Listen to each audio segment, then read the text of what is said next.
We're speaking with Michael Zuckerman, Executive Director of Whitestone Realty Capital. Mr. Zuckerman is a practicing New York attorney and one of the leading experts in commercial real estate law and finance, including the complex structures of the new market tax credits and historic tax credits programs.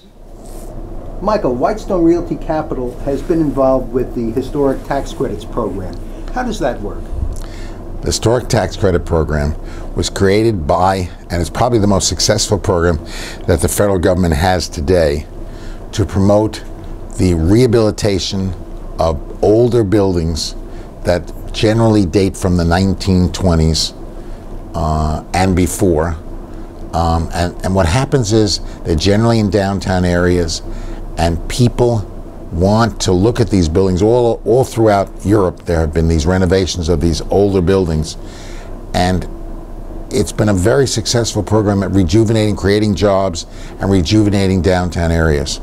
Many cities today have retained the core of their city life because of these historic tax credit programs. If you were to go to parts of New York City or parts of other cities around the country, many buildings, when you look at them, they're beautiful old buildings, and they have these brand new looking windows, and they have interiors that are brand new, and it looks and feels like the old style that existed, but it has all the modern conveniences of today. And what developers are doing is they look at these old buildings, they buy the old buildings, and the federal government has a program whereby approximately 20% of the project cost will be given back to the developer to be invested in the project. Many companies buy these credits, and the developer uses that as equity in the project as part of his capital stack, as part of the sources of funds.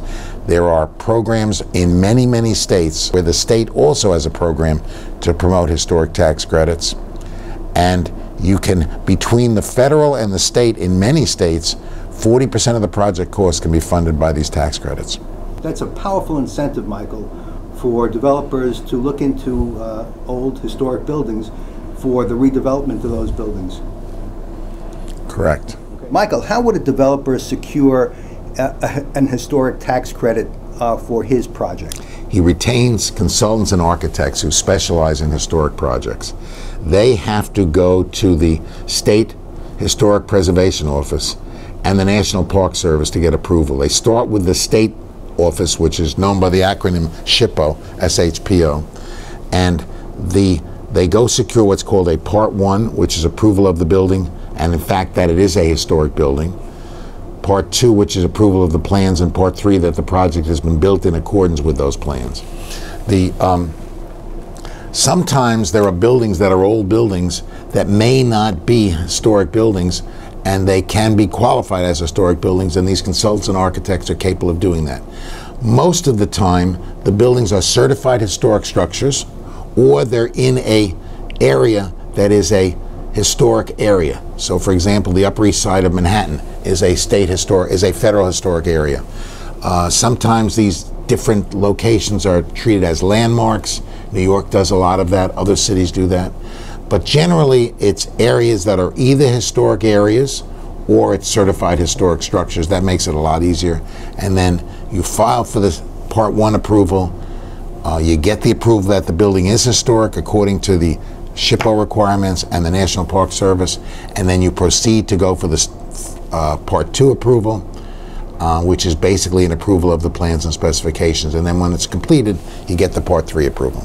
This certainly sounds like something that Whitestone Realty Capital has been involved with quite deeply.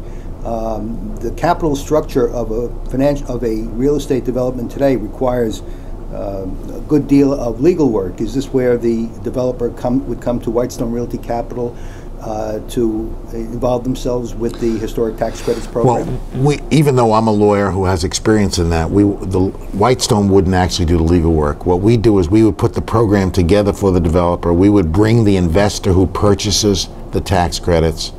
We're doing it for other people. We're doing it in conjunction with projects that we have some involvement in.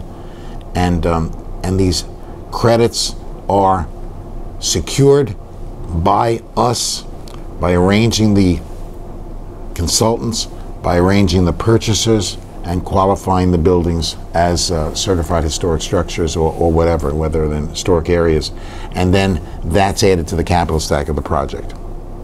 So a developer seeking historic tax credits for his or her project would do well to seek out Michael Zuckerman at Whitestone Realty Capital at whitestonerealty.com.